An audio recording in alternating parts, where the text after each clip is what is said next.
What you looking for? I will return the favor. Greetings, man.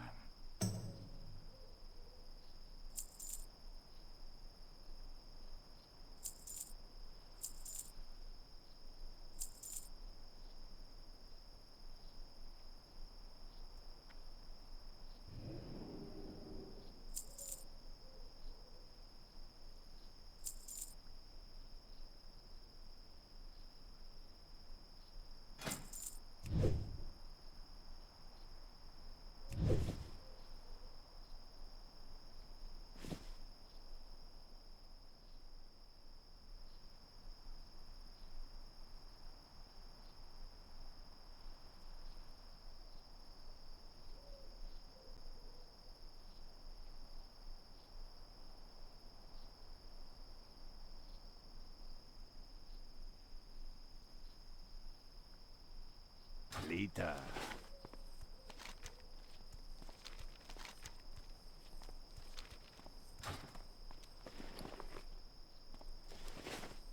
Sug, go with honor.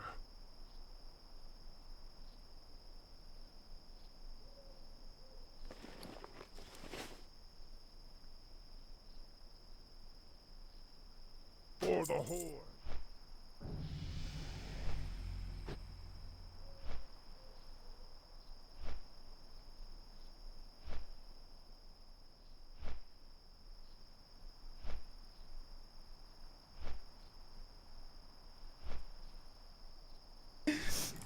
No!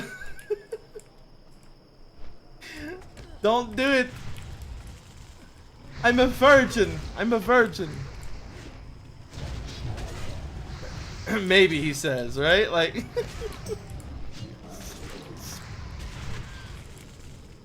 Don't do it! I'm a virgin! Drinky, I love you. You don't have to do that though, man. Is it a Rick? It's gonna be a Rick roll, right? How fucking great would that be, dude? Just that's a fucking Rick roll. Never gonna give you up. Never gonna let you down. Never gonna turn around. Desert you. Wow, you only got 2. Oh, nice. Nice.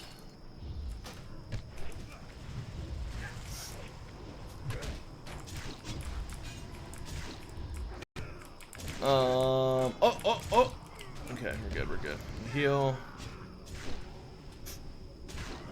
Alright.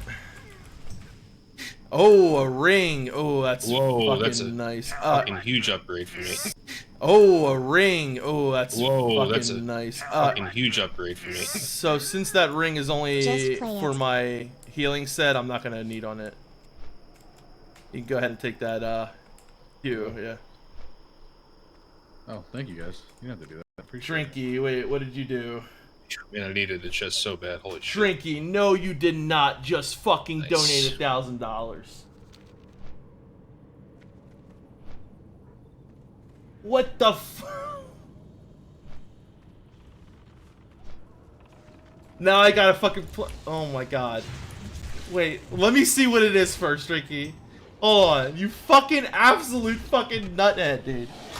Jesus fucking Christ. Guys. He just really donated $1,000. You fuck! Hold on. What is this? What is the title?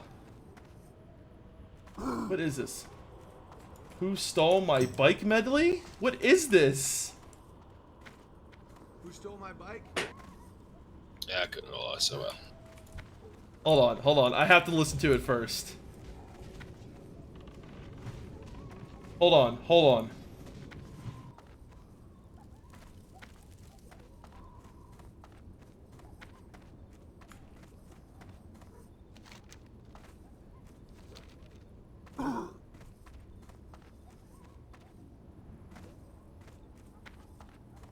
Drinky. What did you just do? What the fuck?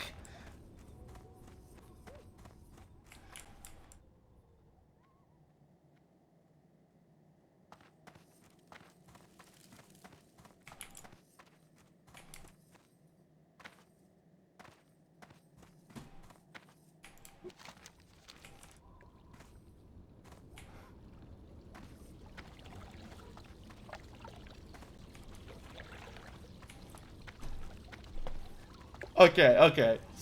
I'm gonna play a little bit of it, Drinky, okay? I'm gonna play a little bit. Oh my god, dude. Drinky, what the fuck is wrong with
and thunder.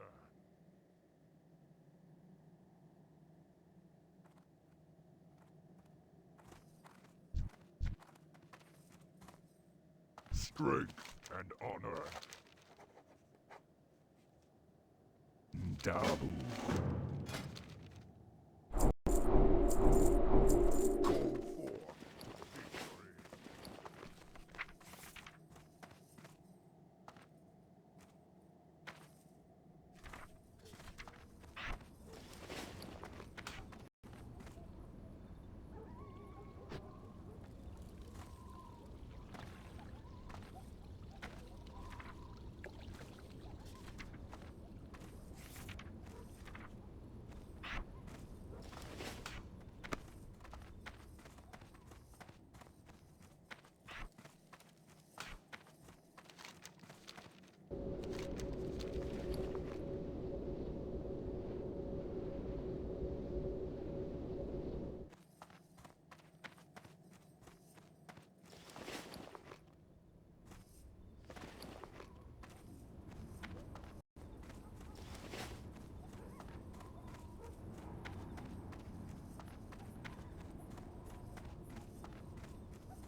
What can I do for you? Strength and honor. Farewell.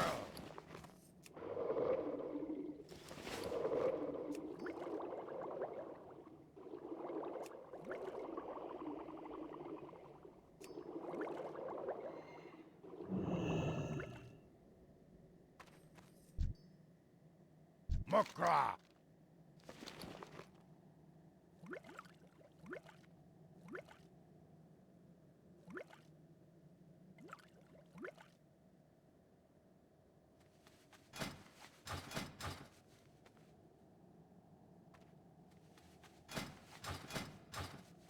Strength.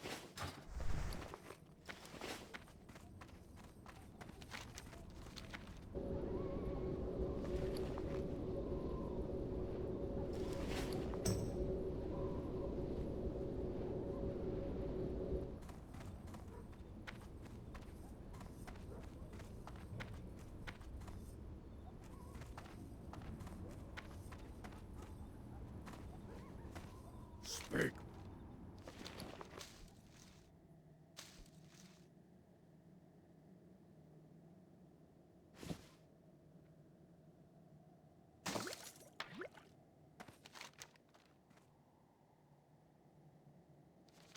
Victory.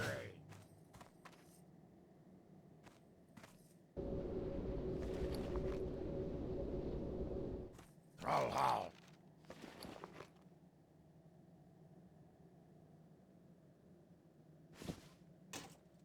For the Horde.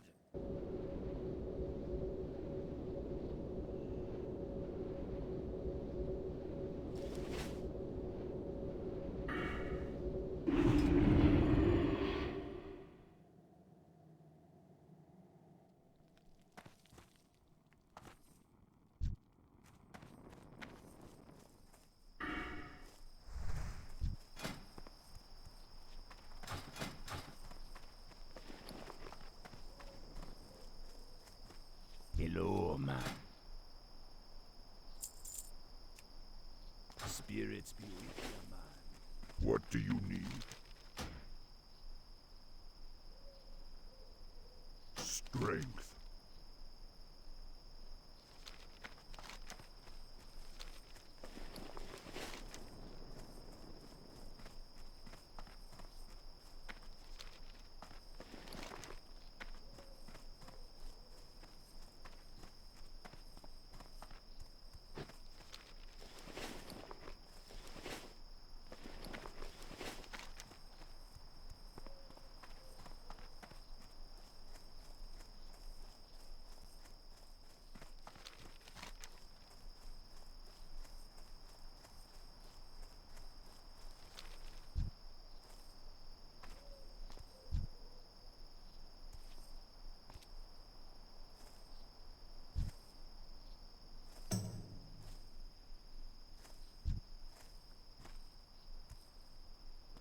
It's too far away.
with you, dude.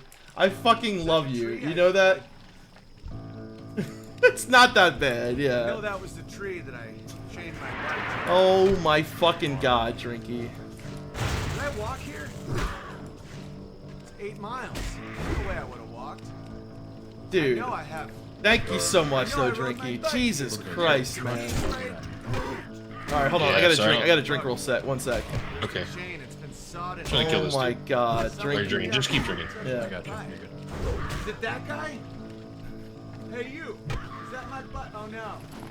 It's my bike lost. It's a sandwich. He's holding a sandwich. It couldn't be the black guy over there, sitting on the thing that looks exactly like my bike.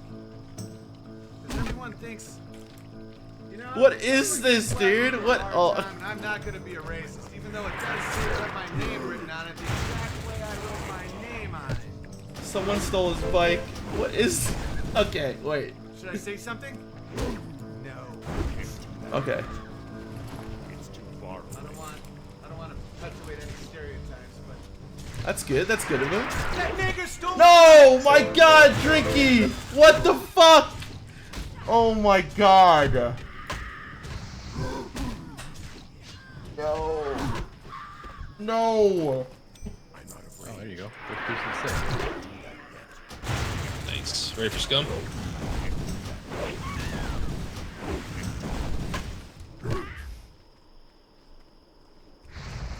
Don't stack on tank with the AoE. I can't do that yet.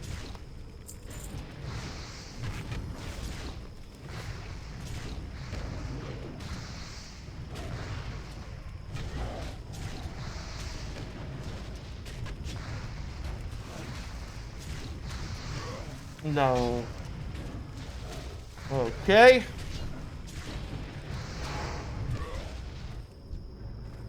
Oh, grats, man. Nice agility. Gloves of the Fang. Yeah, congrats everyone. I think shamans and myself are gonna need on this one. Good luck, everyone. It might know I need on the gloves too, or I don't even see the gloves. the gloves of the Fang. Oh, I'm not gonna use those. I'm not gonna. I'll need on the cloak. That's it. Yeah. All right. Oh my Congrats. god. Oh yeah, and the hunter. Yeah, sorry, I didn't mention the hunter. It's all good. Thank you. Honestly, I'm just gonna be happy if I get the crescent. That's all I want. Is fucking crescent down. Hunters are people too, you know. I actually my main Drinky. ult's a hunter. I should know better. I love you, man, but fuck, that's fucked up, dude. God. Oh.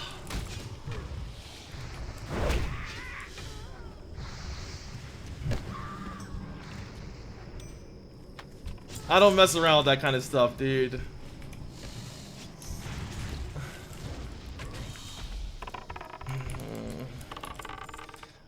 It's like, fuck. You hurt my heart, man. But thank you. I can't believe like you donate $1,000, dude. Like you're. Oh my god.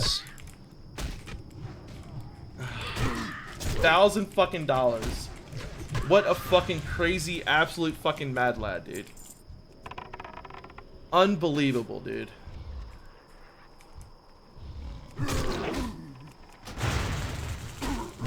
All right. Oh shit. Okay.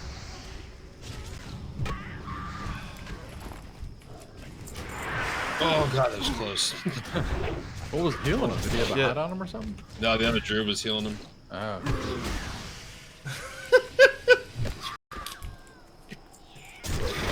Oh my god, dude. I love you. Alright.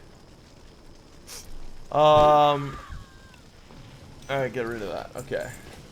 Got stimulated, that's for sure. Lost all respect. What? Get out of here.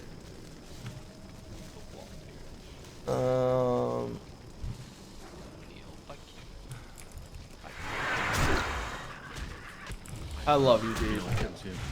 I know you don't mean that. I really need my fuck.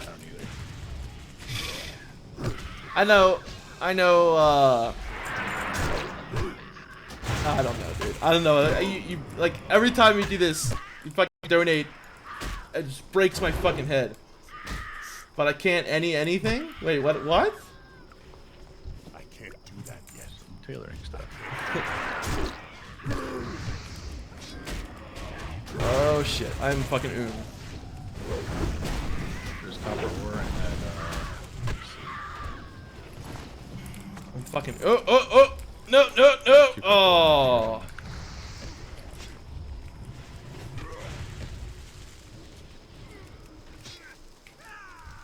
Alright.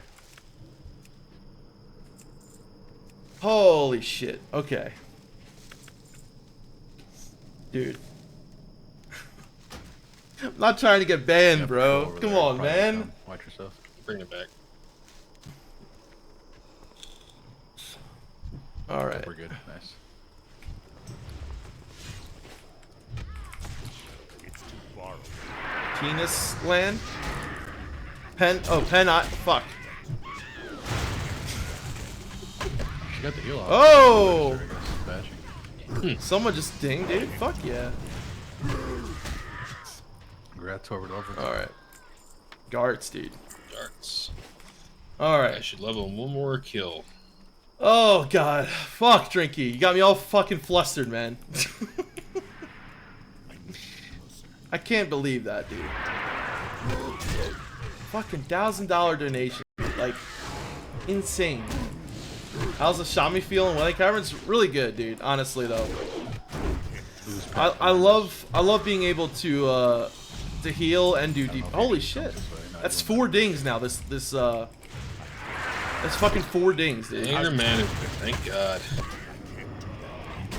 I was just trying to remember if that. It's just really nice to be able to fucking like do chance some for that DPS and then fairy heal at the dragon. same time, you know? I love it. Hey, we can go back and check. We can definitely go back and check. Oh wow. Yeah, upgrade. Dude, you're getting some good gear here, man. Oh, one of your guys' totems was the pull this guy. Oh shit. Nice. Wait, Drinky, you still here? Are you still here, Drinky? It's been I love you, years since dude. I've I hope been you know in. that. I love you.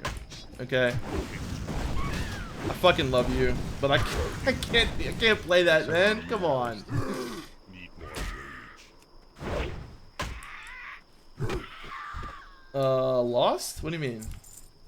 No, we're not lost. I don't know. I haven't really done having had alcohol before, but obviously nothing really super intense. Wait, am I?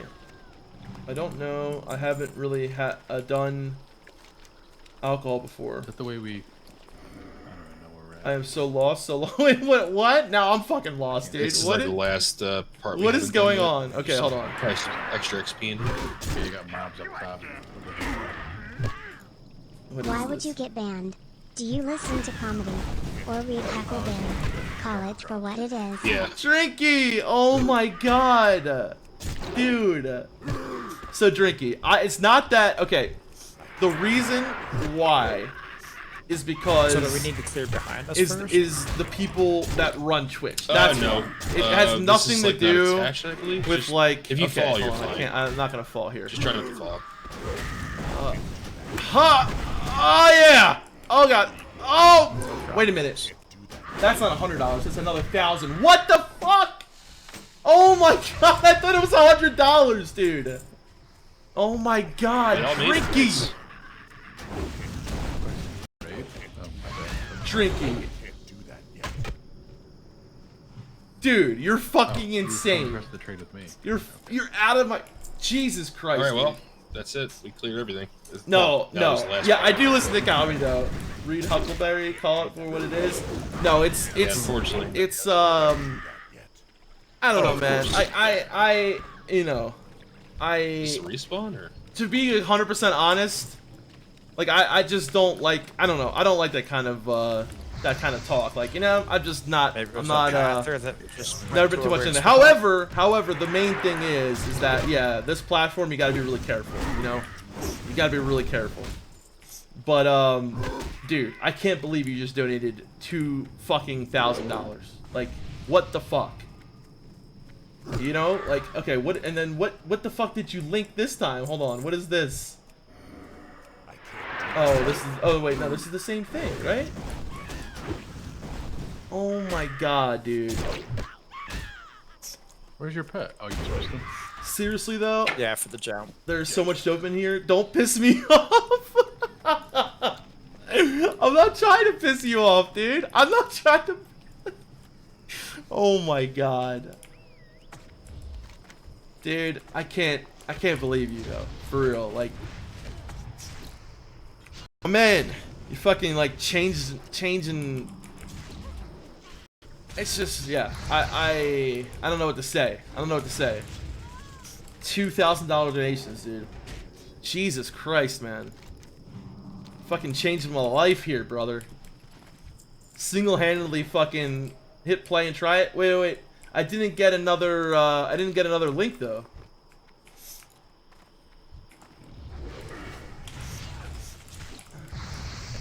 I didn't get another link.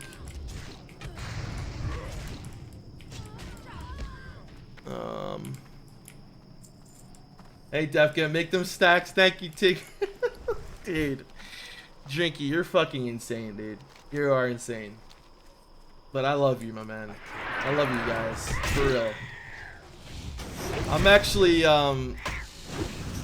like I said, dude, I'm trying to get back into like streaming daily, man. And this is just, it's really nice to have the support, dude, for real. It's too far away. Like, I'm being real with you right now, thank you. Right, honestly, dude, like, thank you, man.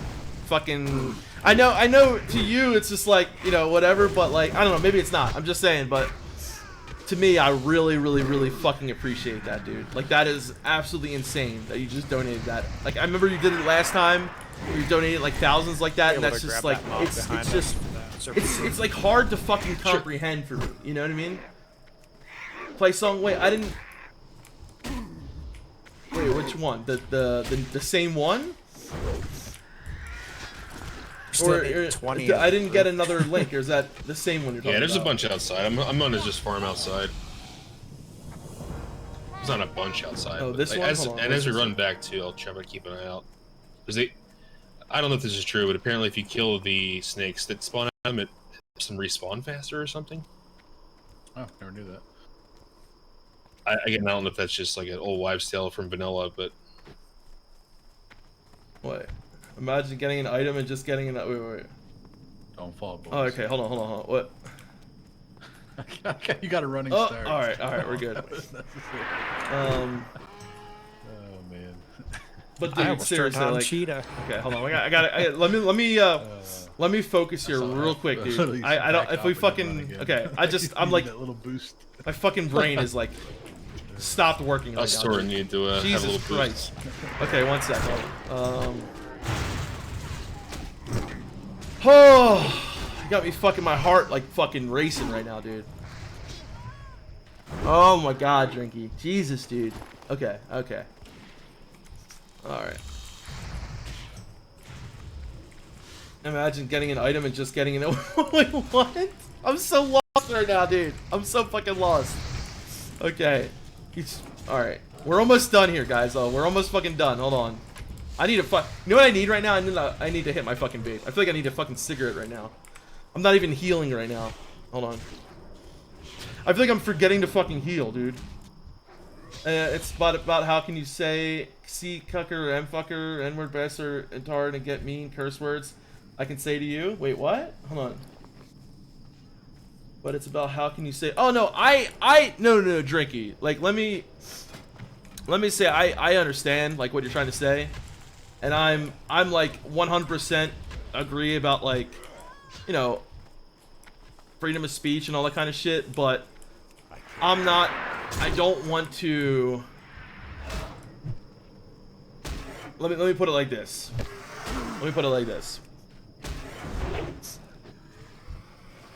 I'm a very I care a lot about, like, Oh crap! I just realized you need 10 of those perfect. let me be scales. real. Like, I Yeah. really care about, like, Good news is I think they are farmable outside. maybe a little bit too much to a those- fault you about just get them how outside people too, think right? and how Get people them feel, outside. right? Maybe.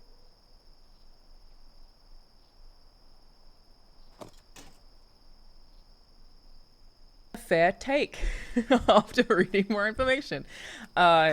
basically, there were some people who looked at some comparisons of audio files from...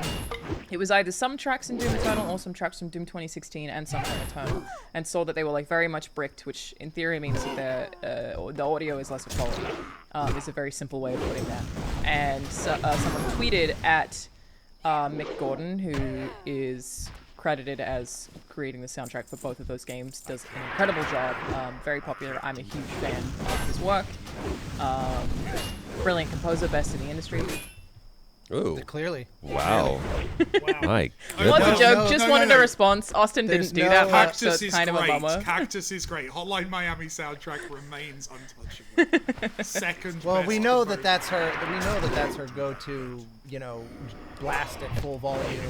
Yeah. Soundtrack. Which is nuts because a lot of those songs weren't even made for that soundtrack. They were just pulled into it. But anyway. They weren't. That's the thing. They're No. effortless, right? A lot of composers, they put in the work. They really try and curate something. Prefer it when they don't. But Fuck it. I prefer it when people just kind of go with the feel. That's real talent to me. My favorite soundtrack ever is Vice City. I have no disagreement with anything any of you are saying. Anyway, yeah. So someone tweeted at Mick Gordon with those a screenshot of those audio files and was like, "What happened here?" And he said, "Well, I wouldn't have done that." There was also a DM, which I was never really sure if was real, but this makes it sound like it is real, where he said he won't be working with id Software ever again. So the community very quickly turned on Bethesda and on id because the assumption was that Mick Gordon, as the artist, for some reason had been mistreated, to which, Austin, you brought up the point last week of not understanding why they would ever want to hire someone like Mick Gordon to then reduce the quality of his work. It doesn't really make any sense why they would enter into that contract and then give him, I don't know, just literally decrease the quality of his work is the best phrase I can think of to describe what happened there. It's akin to this is a strange comparison to make, but I think a reasonable one. There was this movie called Mirror Mirror with Julia Roberts that was kind of a updated take on the Snow White story, and it's a really not a great film. Lily Collins plays Snow White, which is the best part of it. She is flawless casting. She just is Snow White. But it's very kind of cheesy, and it's too kiddie and yet not kiddie enough, and it's sort of aspiring to the Disney magic, and so they hire, as part of that aspiration, they hire Alan Menken, fucking 8-time Oscar-winning king, the sound of Disney itself. Yeah. You know, equal to the Sherman Brothers, and they hire him to write the score. Lost them a little bit, right? I would say the Controversial Sherman statement. Brothers are overwhelmingly known for basically 3 things: The Jungle Book, Mary Poppins, and then It's a Small World at Disneyland. That's right. And but Didn't they do Alan Wish Upon a Star too? No, I'm blanking on the guy's name. I did it! I did it! High five, It was Troy. bound to High happen. five. Oh, Troy. Boom. There it is. I got Austin to draw a blank, and I think I've gotten Mike to be able to. Oh, I don't have that book back there. Yeah, you found the missing brick in the wall, but Yeah.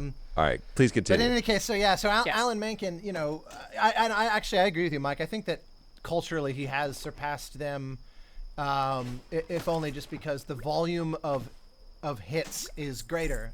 I don't think that any individual hit is necessarily greater, but he's just done unfathomable amounts of incredible, like, generation-defining work.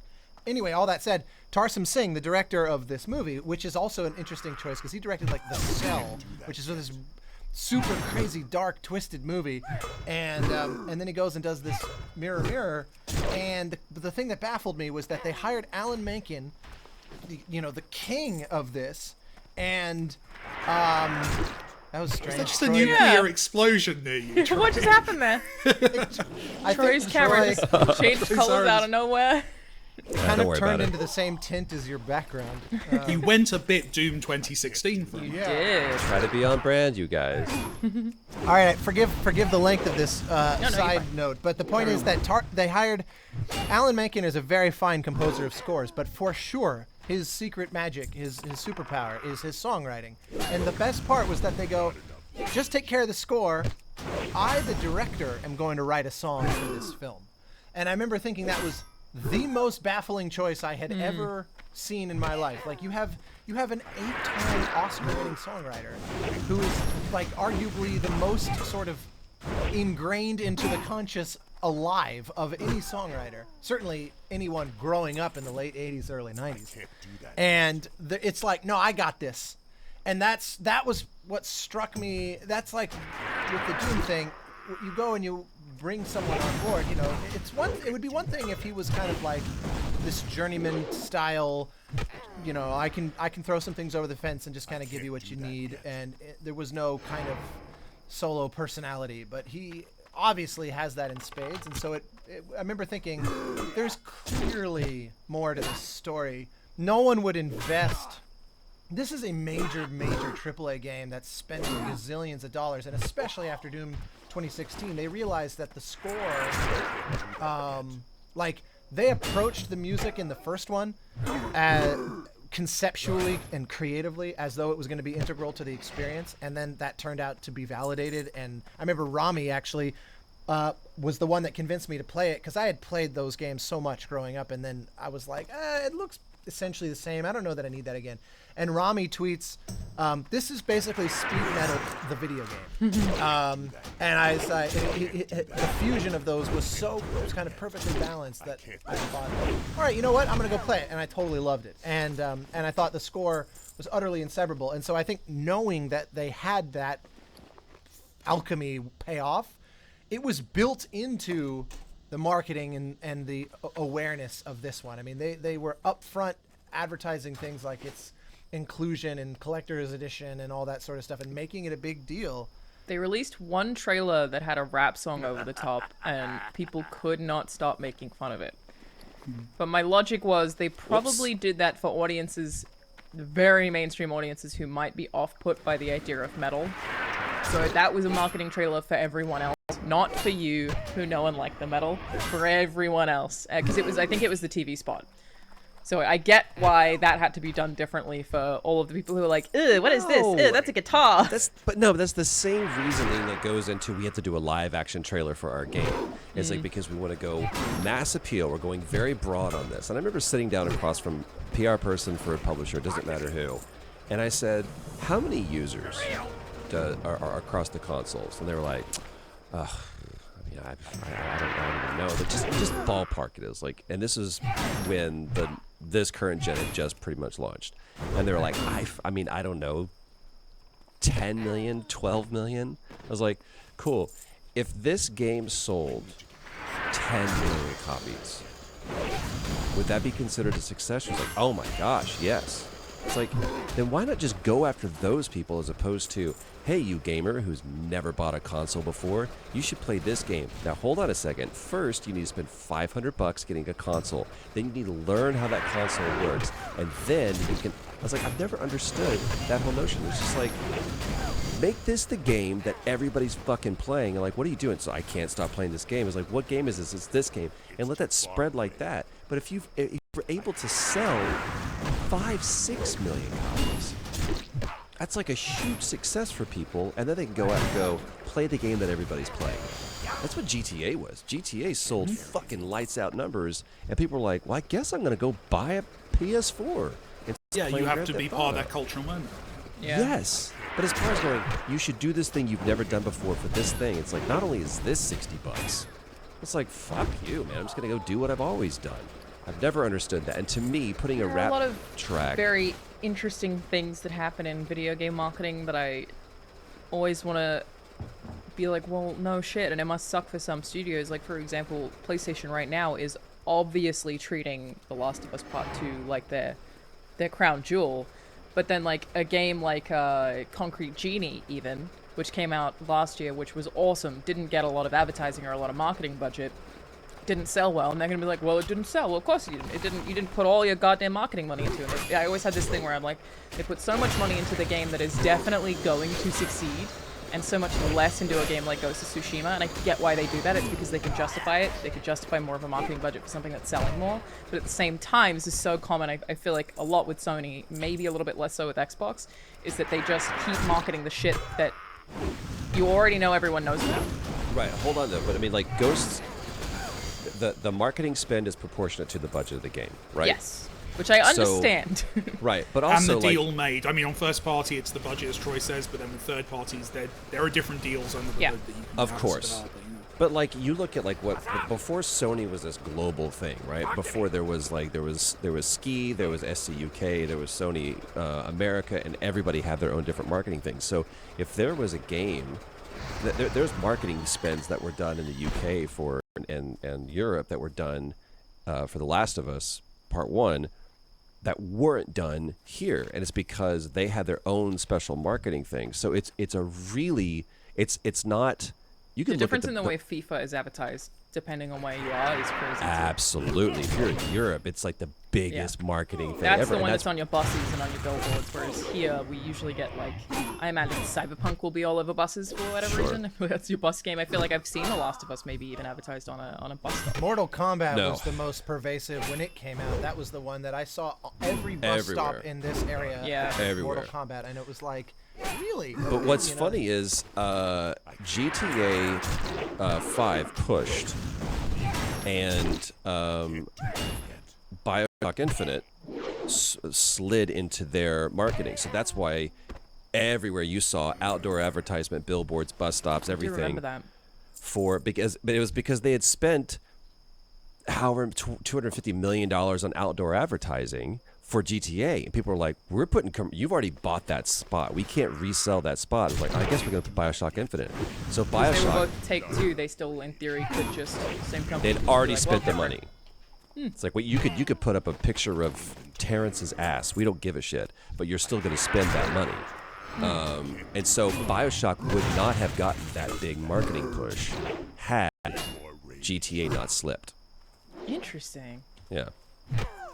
Well, I mean, I remember asking Ken, I was like, Ghost "Good of God, Tsushima you guys was are doing a lot." literally I was like, pushed "Wasn't because us." The Last of Us was pushed, and it's just like, totally a tangent, but it's just a thing that always runs in my head where I'm like, does that studio working on a new IP that less people know about, are they like, wish we got that marketing budget? But of course, they're unproven. You can't get that marketing budget, but it just, I don't know, there's just parts of that. And they still would have been responsible for it. So let's say that you had a $150 million ad buy, and that game, Concrete Genie or whatever, didn't perform as well as it would have. They still are on the hook for that money. Yeah. It's like the record business. Nobody goes like, "Oh, he gave me $1 million signing bonus." I'm like, cool. You now have a $1 million debt. You have to pay that back. Yeah. And the publishers are not just giving away free money. They're like, "Congratulations." And Mike, please feel free to correct me on this, but it's like, we're going to spend $100 million on advertising. And the dev goes, "Ha ha ha ha. Okay." And you've done the numbers to say that that's going to equate to X amount of sales so that we can recoup that. It's like, yeah, we're going to be fine. Because that's coming there's out of a lot of pocket. witchcraft, and I'm going to tiptoe very carefully around some friends' projects. But yeah, I've heard that story in lots of weird ways of like indie games that have been, massively promoted, and then that promotion wasn't necessarily justified by the money. And you don't get that money then. That money's been spent by your publisher or your platform, and like your split never comes back. So it is witchcraft. There's a lot of very smart people who try and figure it out, but you never know.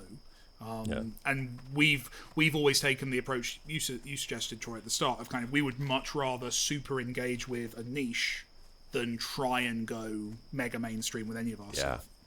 And honestly, that's also realistic given the games we make as a studio. We're not making things that are going to be the 50 million player games. Maybe one day, but so far, not so much. But that was the Fortnite model, too. Fortnite was just like, we're going to play to this base right here. And then Donald Mustard where are they now? Yeah, Troy? where are they now? Where right? are they Fly now? by night. But that's when they're like, what if we did this? This would be pretty smart if we just did this one thing. And I don't think that you have to, that the success of a game is not going to depend upon, we've gotten so far away from id.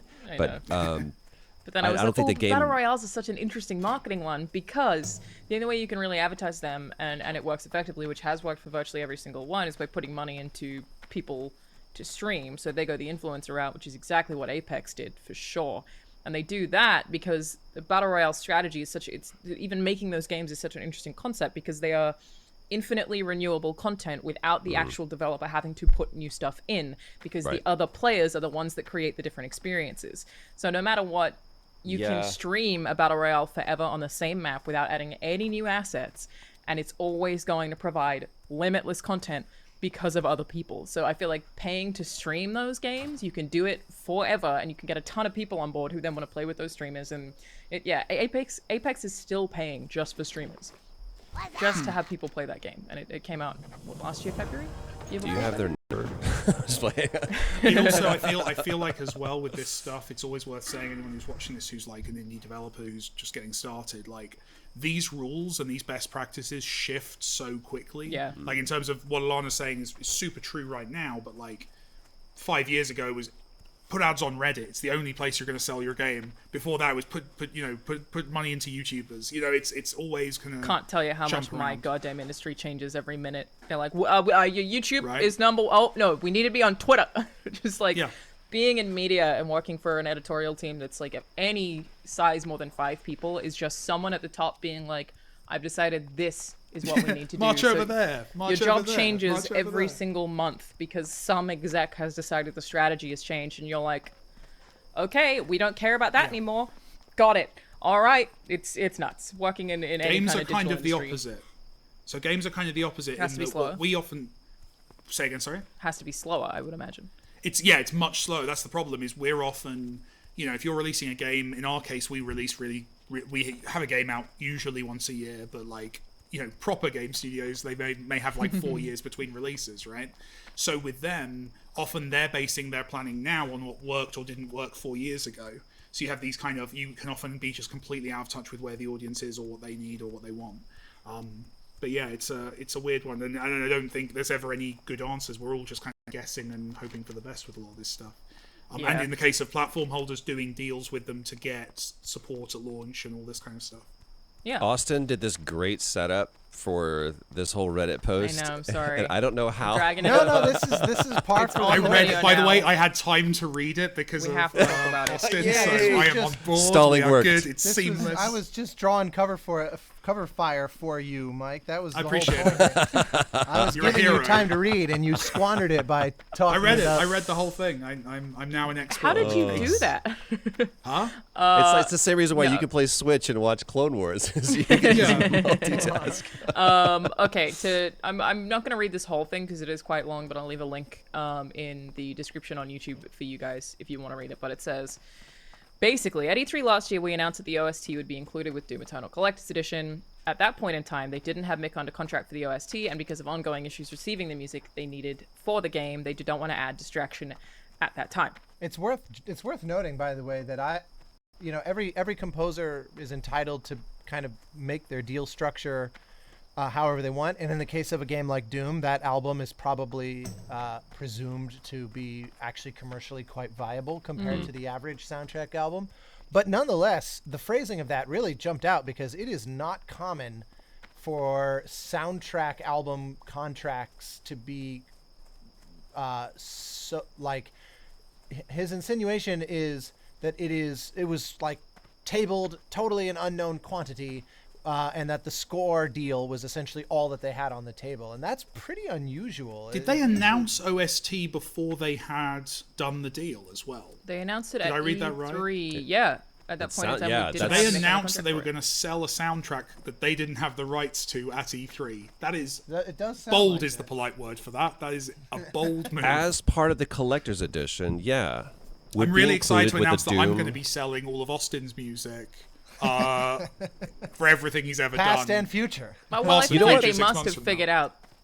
They must have some had like a way. verbal kind of Yeah. situation. Yeah, going but on, to his credit, at least he owns that as like, look, yeah, at for that sure. point in time, we didn't have Mick under contract for the OST, and because of ongoing issues receiving the music we needed for the game, did not want to add the distraction at that time. Yeah, because the game should be priority, and I appreciate that they have that approach a lot in this. Then it jumps to February 24th. Mick reached out to communicate that he and his team were fine with the terms of the agreement, but there was a lot more work involved than anticipated, a lot of content to wade through, and while he was making progress, it was taking longer than expected. They gave him a 6-week extension rather than a 4-week extension that he asked for, and then he would provide upwards of 30 tracks in a runtime of over 2 hours. And then it goes into basically that they grew increasingly concerned that he wasn't going to be able to deliver the OST on time. They were having trouble hearing back from him. The product had not been delivered, and they had to deal with the legal issue that customers could demand a full refund for a product if a product is not delivered on or about its announced availability date, meaning that if they didn't deliver the OST on time, Bethesda, in theory, could have gotten sued for that. That would be a massive problem for them. So they then spoke to their lead audio designer to begin working on the... Or even if not sued, it's grounds for a refund on a thing where, like, it represents the smallest percentage of the value of the thing they bought. But it's like if I paid $100 for a thing that includes the soundtrack and they don't include that, and I request a refund, you know, the $5 or maybe $10 portion of the $100 has brought the whole $100 down. Yeah. It's also just bad optics, right? It just looks bad, that regardless also, of the legal thing. Yeah. Oh, for sure. Okay, so Chad, the lead audio designer, began to work on the id versions of the tracks, which is a backup plan should Mick not be able to deliver things on time. To do that, Chad needed to take all of the music as Mick had delivered for the game, edit the pieces together, and arrange those tracks into a comprehensive OST. And I actually didn't know this. I found this really interesting. Obviously, Austin, you would know all about this, but they say, it is important to understand that there is a difference between music mixed for inclusion in the game and music mixed for inclusion in the OST. Several people have noted this difference when looking at the waveforms, but have misunderstood why there is a difference. When a track looks bricked or like a bar where the extreme highs and lows of the dynamic range are clipped, this is how we receive the music from Mix for inclusion in the game, in fragments pre-mixed and pre-compressed by him. Those music fragments he delivers then go into our audio system and are combined in real time as you play through the game. So basically, it wasn't that some audio designer decided to change Mick's tracks. It was that was what they had received for the game from him. Mick did also say you should have someone on your team work on this. He basically signed off on the idea that Chad would be allowed. Well, the actual quote is, several days later, Mick suggested that he and Chad, working on the backup, combine what each had been working on to come up with a more comprehensive release. So he had basically also suggested that that should be a thing. And that's, by the way, I have... the whole notion of the mix being wildly different from what's in the game versus what's on the album, both the mix and the edit, like, people, I think, assume that because a soundtrack album breaks it into, you know, 10, 20, 30 or whatever tracks, that is how it looks in the game, that there's like track 5 is the one that's playing now. Right. That's almost never the case. I had assumed especially that, on but it makes sense that it's not, especially with Doom Eternal when, you know, you seem to hit a climax in a fight and the music is there with you, and then the fight ends and it dies off perfectly. It's like, well, yeah, that's programmed.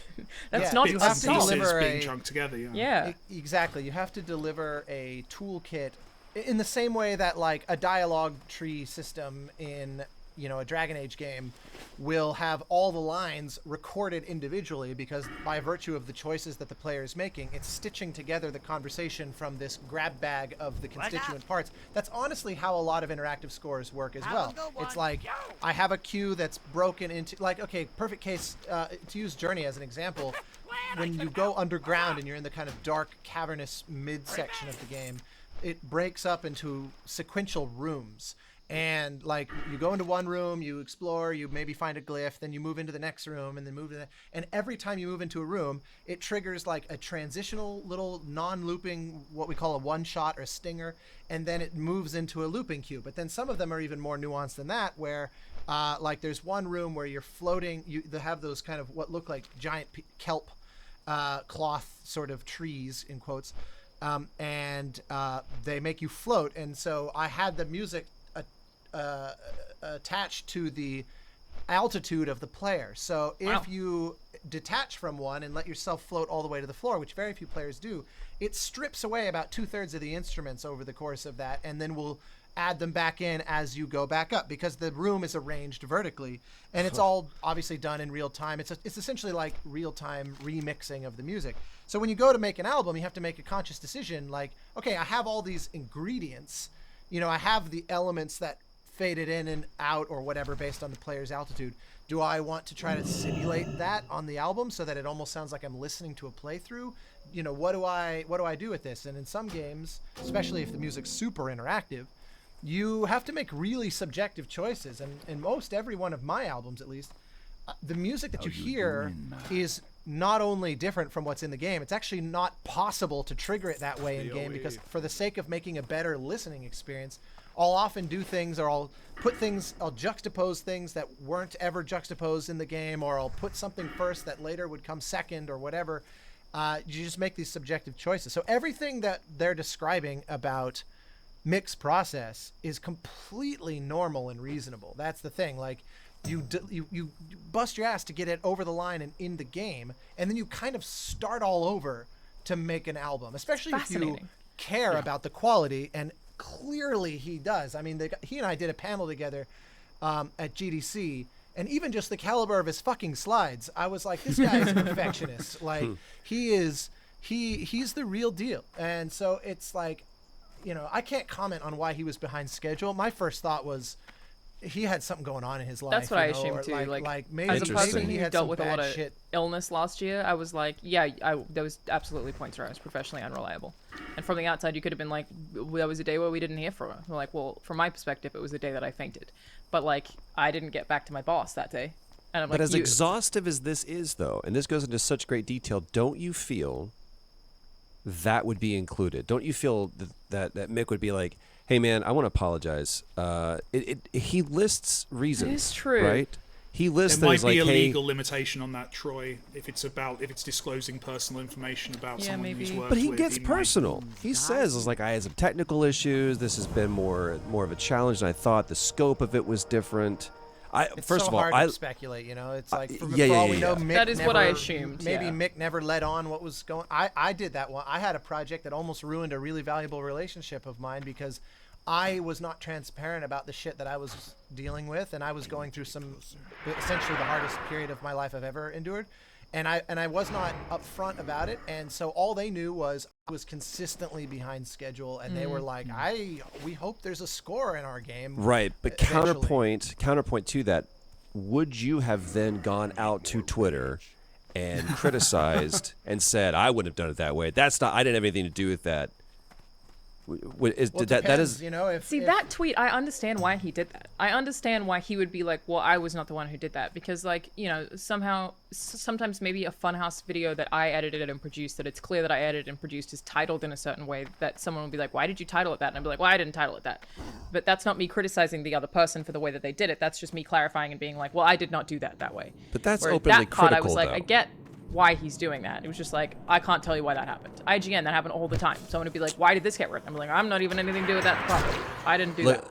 It's so hard to ascertain tone from text. I get that. Although he does appear to be very dispassionate overall. It does feel like he's trying to be very even and fair. Who and- is? and Marty or Mick? Marty. Marty, yes. I see this being very factional. I have to go in just a minute, but I do want to say this, and I had a conversation this morning about this.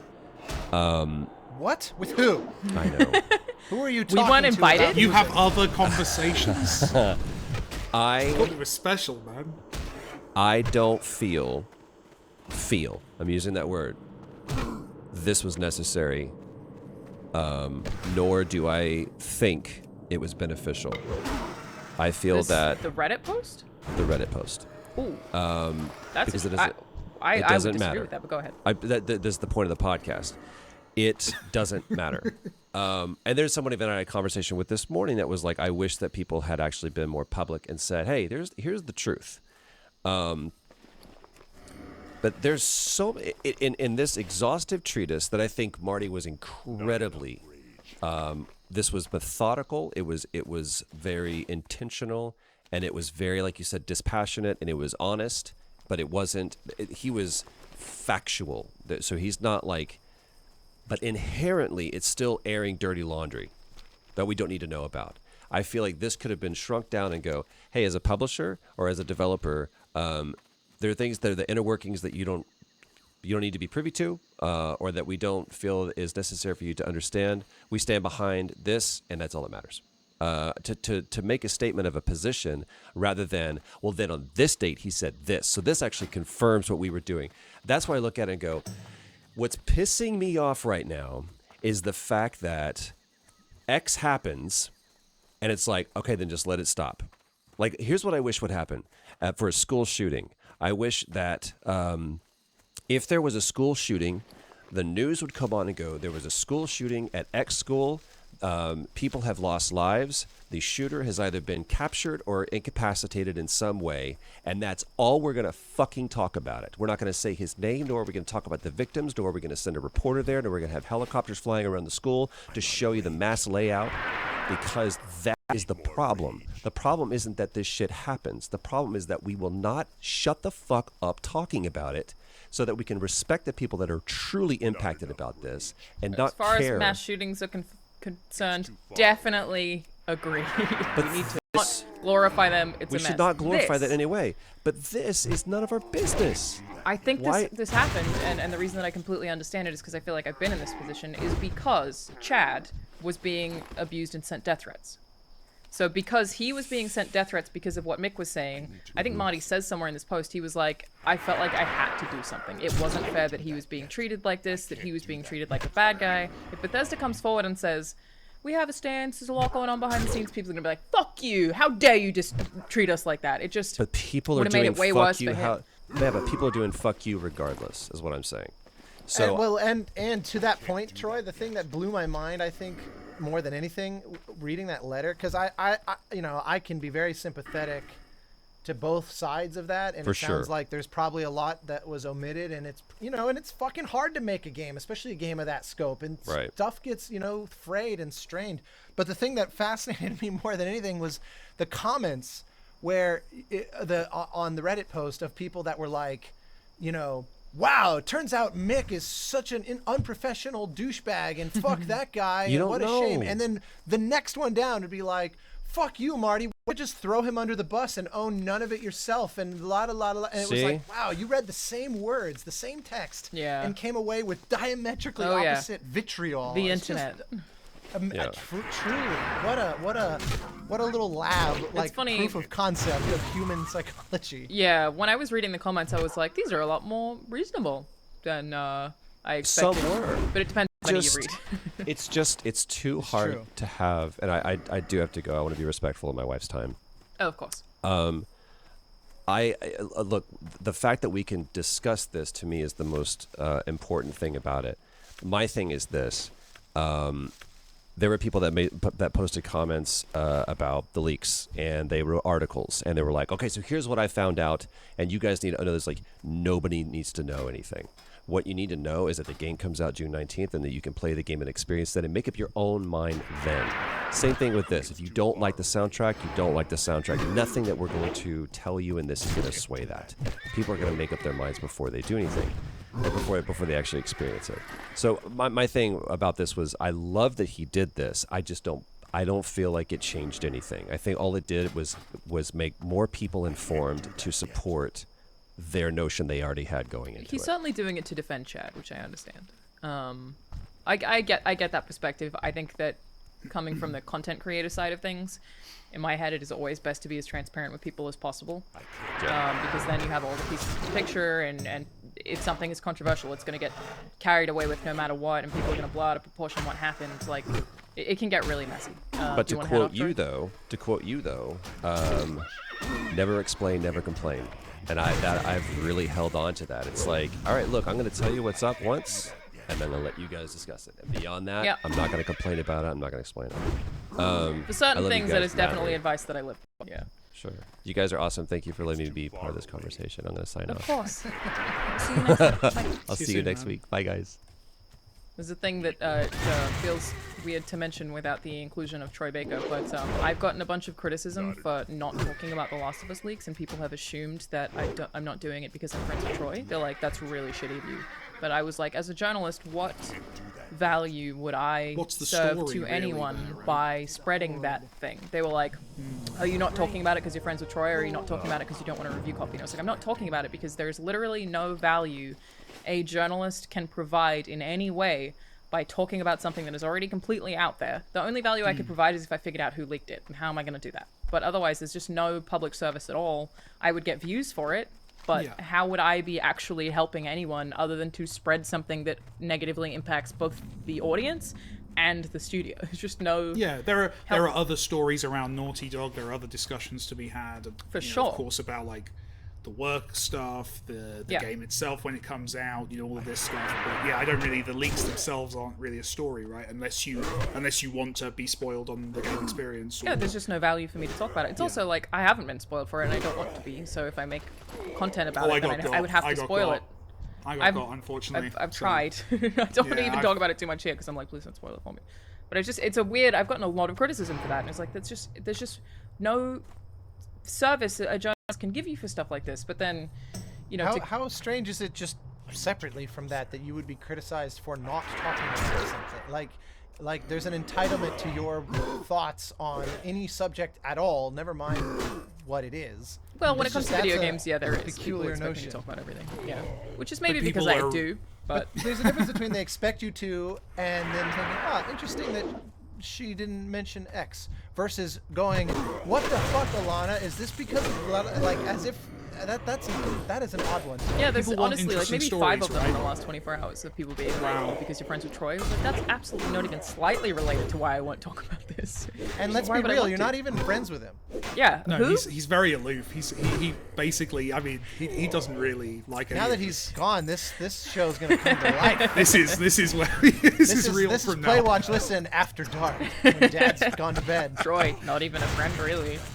But I think cares? people, and this to bring There's it, your to title bring, of the episode. I'm gonna bring it back. Troy's not our friend, really. That would be. Can you imagine when he sees that pop up on his YouTube subscriptions? Well, I don't know if he's a subscriber. I was gonna say, proof that he's not our friend. You'll never see that. He'll never say sorry. But to bring it back to the Doom thing, like I think there is a hunger for narrative. There's a hunger for stories. People want an interesting, gossipy story, right? So like, I think All the the same time is they true will of invent leaks. a very negative story if you don't. This is like a thing that I don't. And talk about. that's why I can understand the instinct of putting something out like this. Same. that I kind don't of know that I presents the And information. it's so hard to write this shit. Like I don't know that I would have done it exactly this way, but like a very good example I have of just, you know, people wanting drama is someone left IGN, and because I was close to that person, and he left without a lot of information, people assumed, based on literally nothing, he sexually assaulted Alana. Not true. Jesus. Didn't happen. That comment still comes back to me all the time. Didn't happen. And I can reply to people over and over and over again and be like, this isn't true, this isn't true, this isn't true, this did not happen. But people will always be like, I think he sexually assaulted Alana. You're like, The what stories always. Just because we were good friends. It's because the story's more interesting to them, I guess, than nothing. Like, and that's. Well, I feel like that's yeah, where a lot of conspiracy theories. But it's because come they from. don't have a story, and the reason for that is because like he would be the one who would have to tell the story of why he left. It doesn't. He No has one else a can do private that. life, and yeah. It just doesn't make sense for anyone else to do that. So all I ever do is go, was not sexually assaulted, stop saying this, what the fuck? But they keep doing it over and over and over again, literally just based on the fact that we were friends. So like I know very, very well that if you aren't transparent with audiences about stuff, even when you are, they'll assume things are completely false. So I get why this was posted. I get why it was needed to be posted. Hot air fills the vacuum. I mean, I've also had to have, like, at IGN given statements. I gave some statements that I didn't even necessarily agree with because I had to read the words that were in front of me written by an exec about things that happened while I was working there. And some of it's like, if you try to treat audiences, especially where I think the video game community is concerned, like they are deserving of just a press release, it doesn't work. You can't just give nothing. I can also understand the argument for not saying anything at all. Like, there's definitely there are times where we've made that decision, not about anything serious, but when you know that there's nothing that you can add to a conversation, like that's happening in your community, and you just have to basically stay out. And it sucks because obviously you want to defend yourself or have a conversation, especially if you're right. Also, if you're wrong, in fairness, that's the conversation. But like you do sometimes as a public company.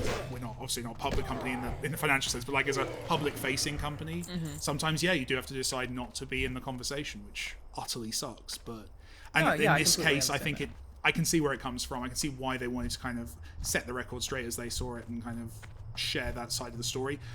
But also I can totally relate to, sitting, waiting for someone to deliver something and knowing that there are 5 other deadlines that rely on them delivering the thing they have to deliver. Yeah, so and not wanting to be a jerk about it because they, as you said, they may have things going on in their personal life or whatever. But yeah, I can relate. I think just for what it's worth, on that, note, when I first read it, it was hard. I felt like he was being so calm and even-handed that I had a hard time seeing it as him throwing him under the bus. But I do think that there would have been credence to the approach of having this unified front, more like what Troy said, and basically saying, you know, dear Doom community, this was not didn't need all the malice. dates, probably. Yeah, like to walk through it and to kind of there is an airing of dirty laundry that I can see. I can see that. It reminds me. There's a story.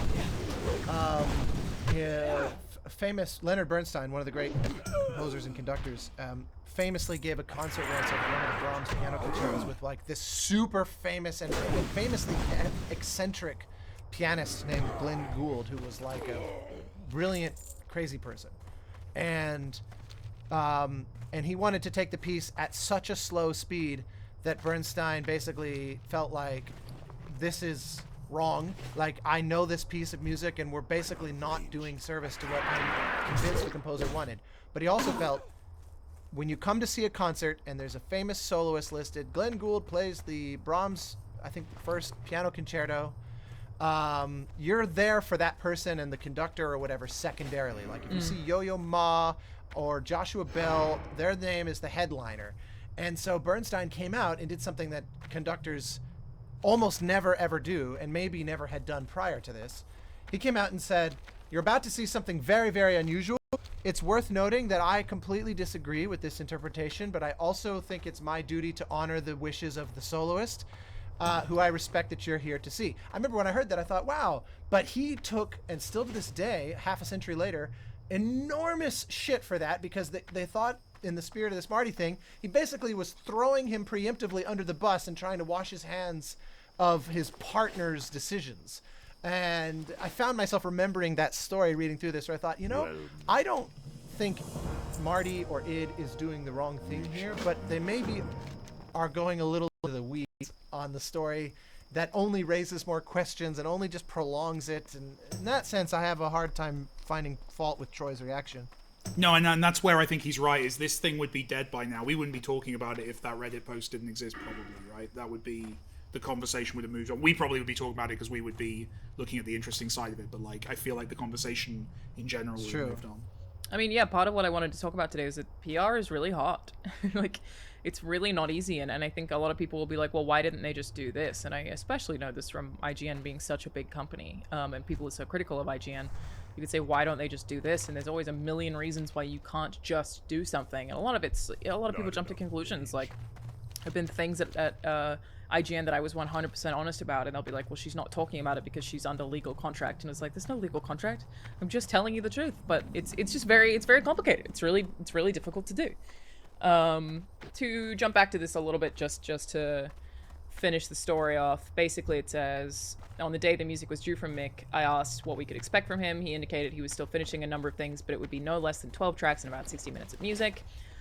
Then I think he needed some more time because he had tech issues. After listening to the 9 tracks he'd delivered, I wrote him that I didn't think those tracks would meet the expectation of Doom or Mick fans. There was only one track with the type of heavy combat music people would expect, and most of the others were ambient in nature, which is a very strange choice. He again suggested if more heavy tracks are needed, much Chad's easier tracks to could mix be used to flesh it out those for what it's worth. True. So yeah, I mean, all the stuff related to Chad again is in bold, and that's why I feel like Marty wrote this, because he wanted to defend someone, and I think I understand that very, very well, because the only thing that really makes me very, very angry is if someone is mistreating someone that I care about. That's the only thing that ever makes me go, this isn't fucking fair. I'll get very pissed off. Like, I could see myself doing this, to be like, this is not fair. Poor Chad. Funny that his name is Chad and that Chad is a meme, that we all make fun of Chad publicly all the time anyway. Chad's all over the world. We're sorry about that. If only there was someone named Karen in this story as well. The thing for me, and this is the best name drop I'm going to achieve on this episode, to me, Chad is Chad Stahelski, and of all the people in the world, you definitely shouldn't take the piss out of. So Chad will destroy anyone who insults him. It's great.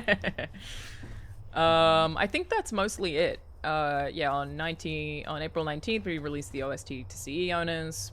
some fans noticed that the waveforms were different, etc., etc. And that's why Mick said he didn't mix those and wouldn't have done that, which, to be fair, he didn't. But, you know, he also didn't specify that he suggested that chat did it or anything like that. I don't really want to get into the personal aspects of it or our guesses for what they were feeling any more than we already have. I'd prefer to stay on the industry level of this. Do either of you know much about, outside of, like, them being in a contract, what happens if someone is late to deliver something for a game and it needs to publish? What happens if you don't deliver something on time or an artist doesn't deliver something on time? What do you do?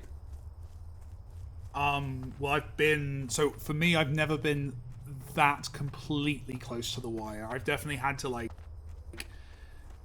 I've had milestones come in late. For me, I am incredibly conservative with any time estimate I give anyone that isn't me. Like, when Austin was working on John Wick, I trust Austin, I love Austin, Austin's a professional.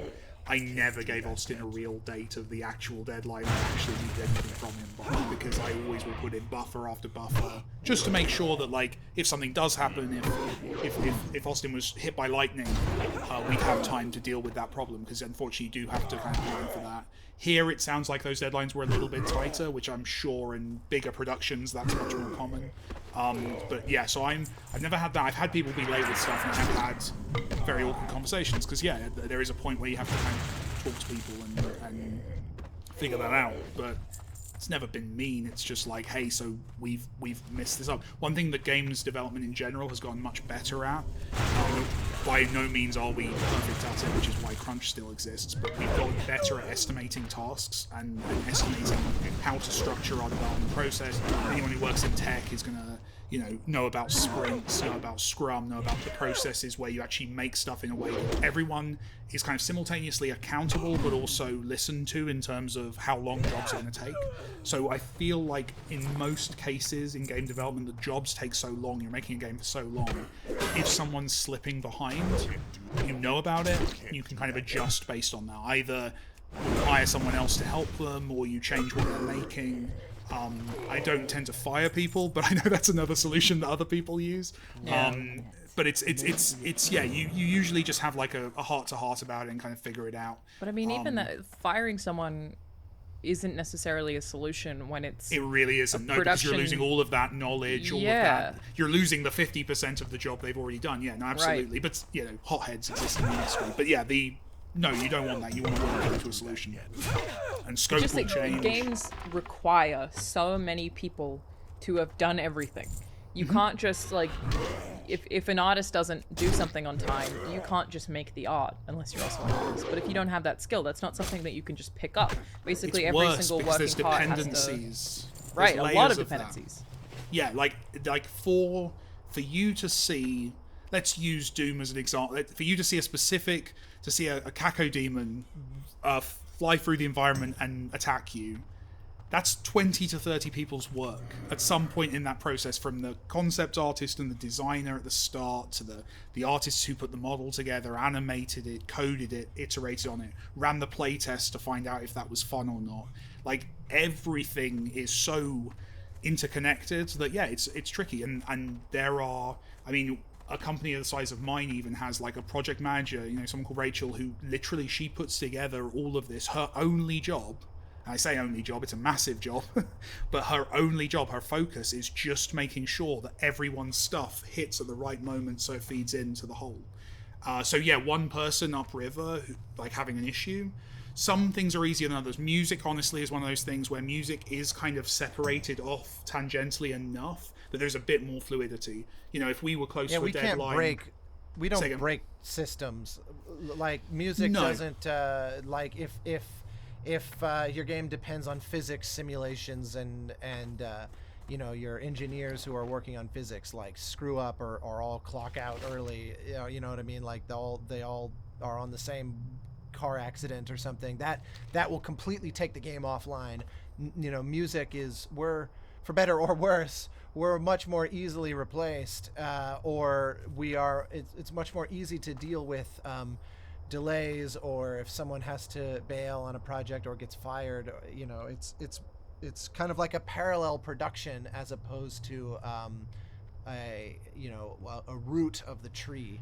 But even then, it can still be intimidating. Like if you're going towards like an E3 demo and you need a piece of music, For sure. you know, it's not a case that, you know, and I'm using Austin. Austin's awesome, and I just read a review that said that your music was the best thing about John Wick Hex. That's cool. We got, you know, one of our 9 out of 10 reviews is like bullet point 3 music.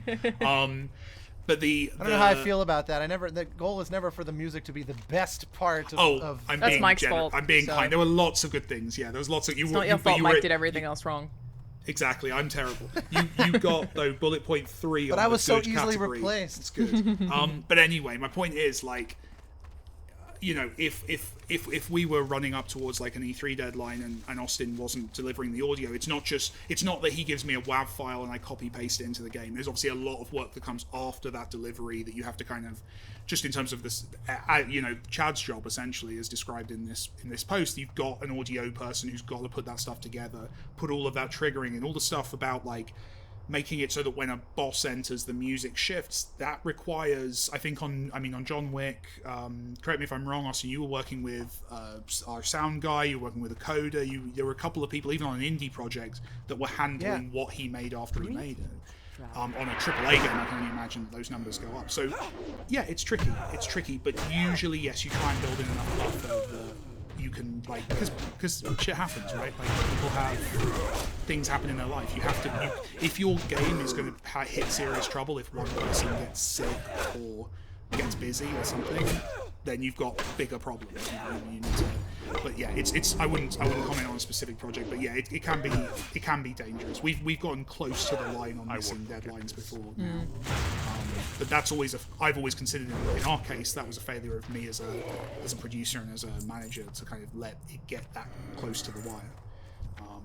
To your question though, Alana, of like, what would you do if you were a game director or a executive producer or something? And I feel like there's no answer to that. I feel like they, especially on like you either delay, you either just ship late, or you ship incomplete, which you know, depending on the feature, is more possible than other features.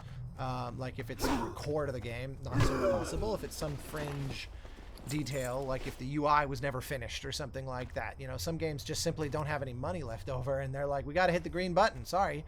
So, you know, they're going to have to make that judgment call. But obviously, as Mike just said, a well-scheduled game, a well-scoped and produced project is going to have those buffers built in, because as you start to flirt with the line, the feeling, I've like I said, I had a few projects during a really dark period of my life that I got closer than I would ever care to, I wish I weren't admitting to how close I came to really dropping the ball. I'm grateful to say that I didn't, and also that those teams, despite their anxiety, which was well deserved, I was not making it easy for them. They were also there for me to say, like, what can we do to facilitate this happening? You know, they were not being standoffish and saying, well, you're fucking us over here. It was more like, let's work together to get to a solution. But I do have in the back of my mind that thought of, if all that had failed, there was this question of, we have no idea what we're going to do. Like,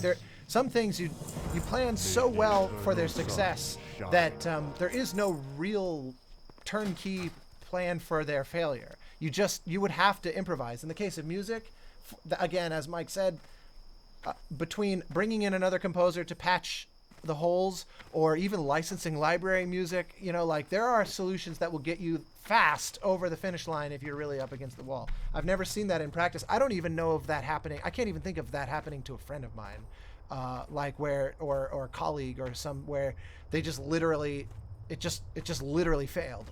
People have always, once you reach a certain level of the industry, I've just never heard of somebody just completely and utterly dropping the ball like that. Well, this is the other thing, right? It's so reputational that you, like, that's the thing in both in terms of, absolutely, in terms of people who work for them and studios. Like, we're not going to go into it, but like, between the three of us, we definitely, and Troy, I know Troy will have opinions on this when he doesn't watch this video, as we've established. He's not a subscriber.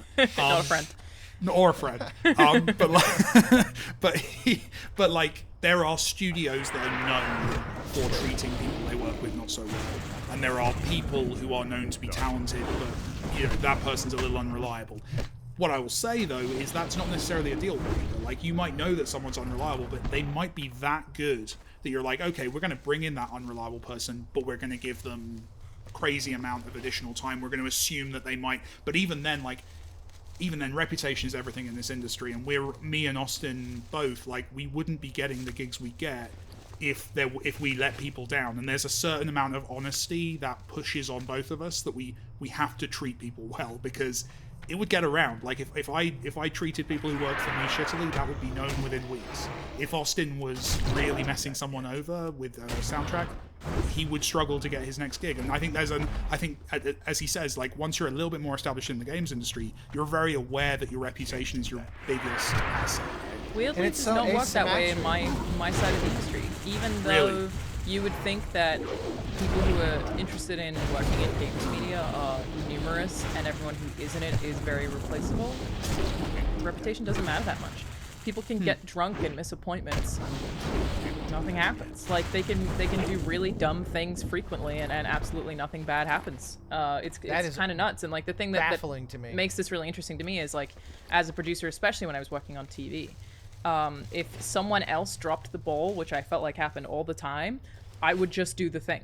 So because I just, working in media, especially as a producer in media, things aren't that technically complicated. So, like, I know how to publish something, I know how to edit something, I know how to do it all. It's not my job, but if we were coming up to a deadline and someone wasn't going to meet it, I would just be like, fuck, I'll do it. And then I would do it. So, like, the idea of having to depend on a team of people with skills that I cannot use myself as a backup for gives me anxiety. The thought of that, being like, they would just have to all do it correctly, is terrifying. But maybe because I have worked with a lot of people in games media that I would kind of consider to be unreliable some of the time.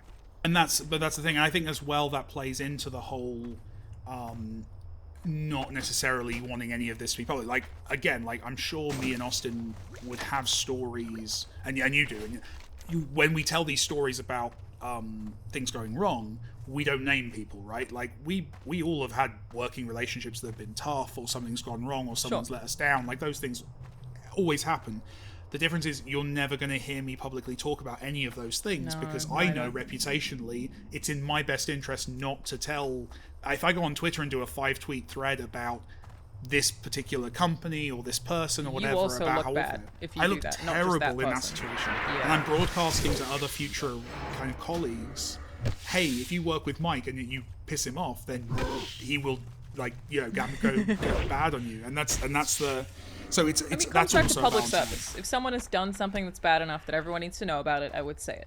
I have occasionally had people other people have worked with that I have, like, privately messaged them and been like, just so you're aware, you're a friend or whatever, here's a thing that you should know about that person or whatever. I should definitely clarify for the sake of this show, when I talk about people being bad, I'm definitely not talking about actual abusive, awful people who can fuck off and professionally bad. Yes.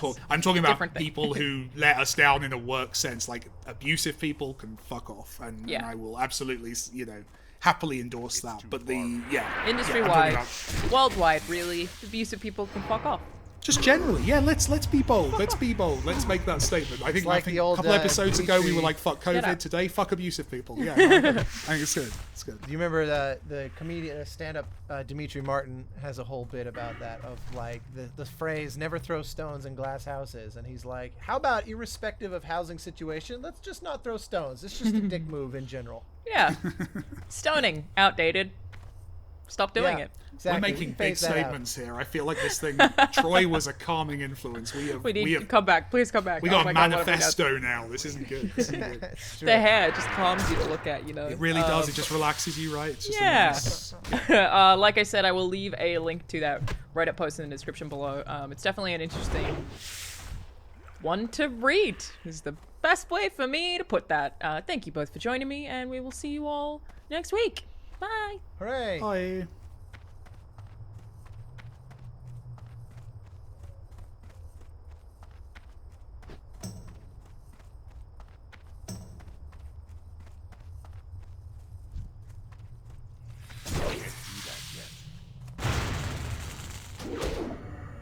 Not enough rage.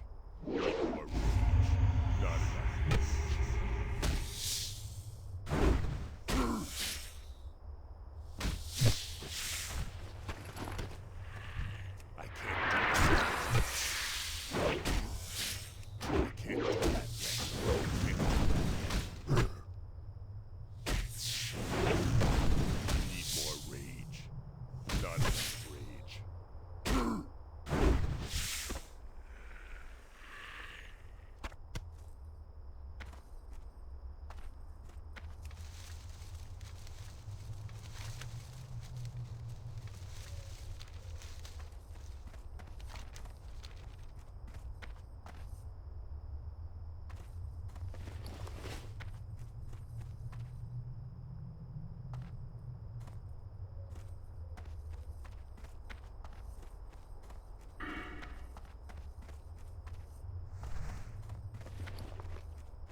It's too far away. I can't do that. Can't do that yet.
I've been expecting you. What?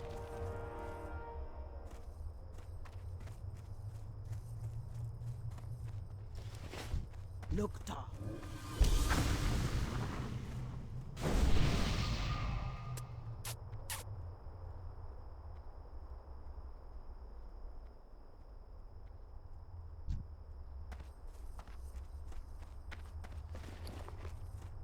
What are you looking? What can I help you with? Strength and McGraw.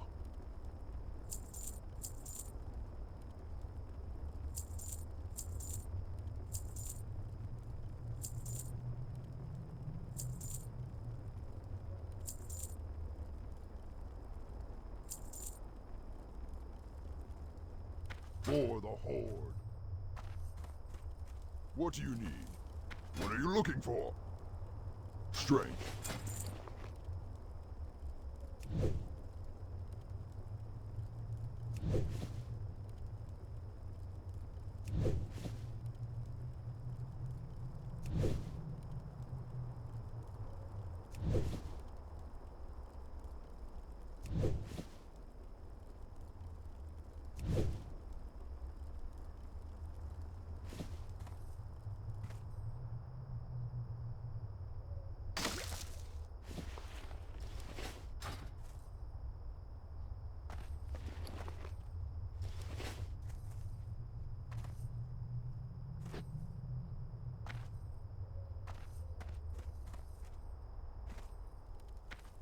Ogra.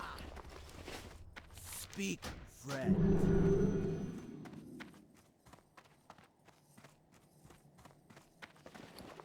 Greetings.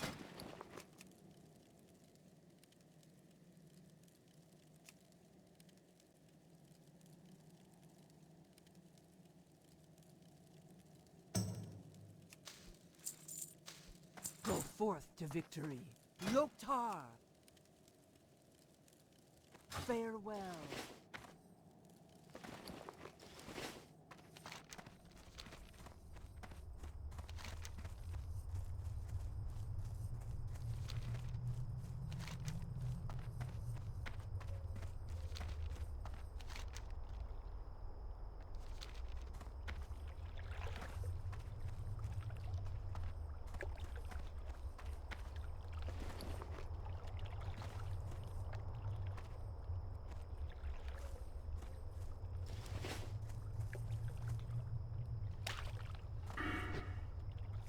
Hail.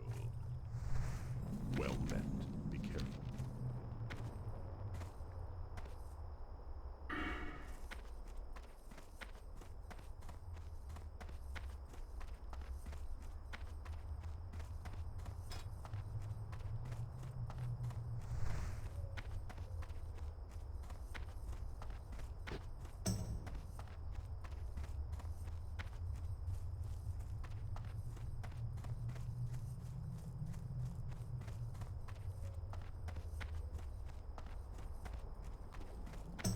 What brings you here? Be careful.